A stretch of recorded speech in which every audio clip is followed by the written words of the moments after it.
Good afternoon, calculus students. So this one is Mr. Chen. So just want to talk about that the remainder of the alternating series test. So refresh that the alternating series test. So we do know that a sub n plus 1, it's always less than or equal to a sub n for all n in order to have the series being convergent. And the other thing is that the limit of a sub n, so that equals 0. So one thing that we noticed, so the absolute value of the remainder involved approximating the sum of the series. It's less than or equal to the first neglected term. I know this one sounds kind of vague. Okay, so what I mean by that is, let's say that S, it being the actual sum of the convergent alternating series, and S sub n being the approximation of the sum using the first n term of the series. So here's the formula. So the actual sum minus S sub n, so that equals the remainder of the n terms of the series, so that it's less than or equal to a sub n plus 1. So this one is just like a general structure to get the remainder, especially this part right here. So in order to get the accuracy of that the series for the approximation. So now let's do one example real quick. So use the first 6 term of the series below to approximate the sum of the infinite series. So starting with n equals 1, so we do have 1 over 1, and then n equals 2, so we do have plus negative 1 half, and then n equals 3, so plus 1 third, and then n equals 4, so that would be 1 minus plus negative 1 fourth, okay, and then keep going, n equals 5, so it's plus 1 fifth. As you can see that the odd terms, so they always consider odd number, positive number, and then the even terms, so that's considered negative. So the next one will be plus negative 1 6, alternating series. So once you find the sum, you just need to find the common denominator. Just do it manually. So it looks like it's going to be 60 for the common denominator. So you can just find a sum. And there's a way to do that on the calculator. So the way to do on the calculator, so you want to set that as the functions. So let's just clear all this. So let's say that we do have the functions of negative 1 to the power of, there's no need to convert that to the sequence form, so you can just leave that as a function form.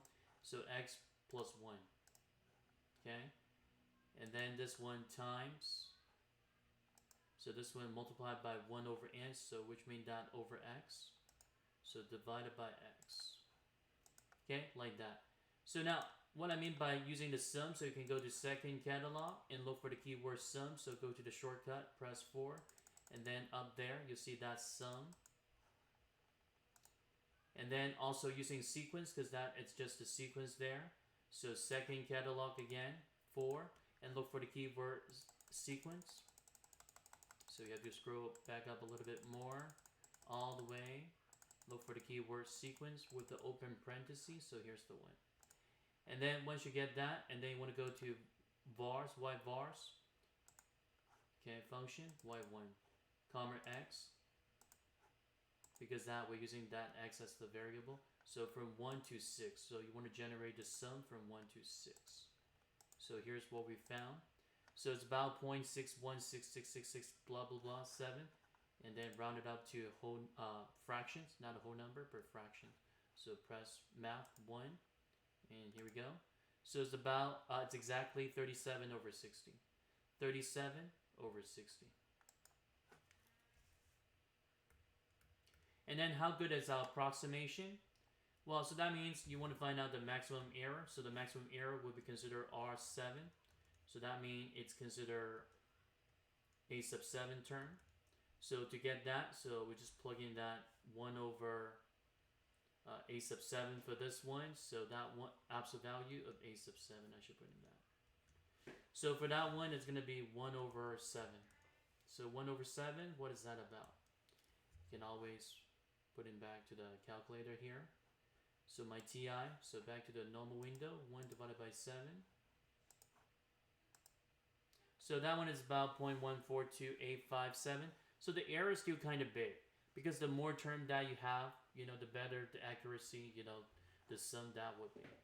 So now, the next question here, how many terms do we need to get accuracy of at least 0.001? So that means the error it's only considered 0.001. So to do that, so we're using the formula. So we do know that absolute value of r sub n, it's less than or equal to a sub n plus 1. So basically, we just want to put in that 0.001 for r sub n. It's less than or equal to the absolute value of a sub n plus 1. So that would be 1 over n plus 1. So this one, rewrite it. So it's 1 over 1,000. So it's less than or equal to 1 over n plus 1. So this one, what we can do here, cross multiply. So we got n plus 1. It's less than or equal to 1,000. So n, solve for n. So n got to be at least 999. Okay, so n equals 999 terms. Okay, so it's a big number. And now the next one looks like this one. I did it already. So the other one, yes. So it's quite similar to what we found. Well, instead of just like guessing and checking, so this one, it's better to use that the same kind of method. So the accuracy would be 0.0001. So what I did, I set that equal to 1 over a sub n plus 1. So a sub n, well, there's no factorial here. This one, it's just a little error. So for a sub n, it's considered 1 over 2n. So for a sub n plus 1, so then that would be considered 1 over this one. I think I did something wrong. So 2 times n, so then that would be 2 times n plus 1. So let me fix that, the one that I did previously. Okay, so that's why we find out something differently. Okay, so make sure that you know how to set up that a sub n plus 1. It's very important. So this one is written as 1 over 2 times n. So in other words, that means it's 1 over 2 times the quantity of n. So for that, a sub n plus 1 would be 1 over 2 times the quantity of n plus 1. So 2 times the quantity of n plus 1. So again, solve for n. So this one cross multiplies. So we got 2n plus 2. So that's less than or equal to 10,000. Subtract 2 both sides. So we got,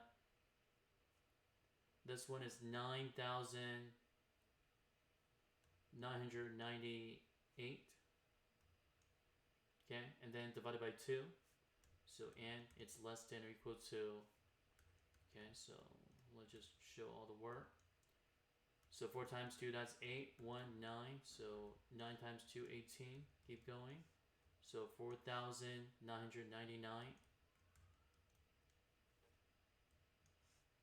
Okay. So 4,999 terms.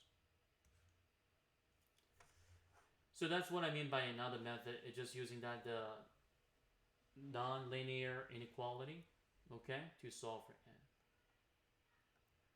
Okay, so thank you for watching the video. In case that you do have any questions, so just feel free to put it into the YouTube channel comment bar, and I try to reply that as soon as possible.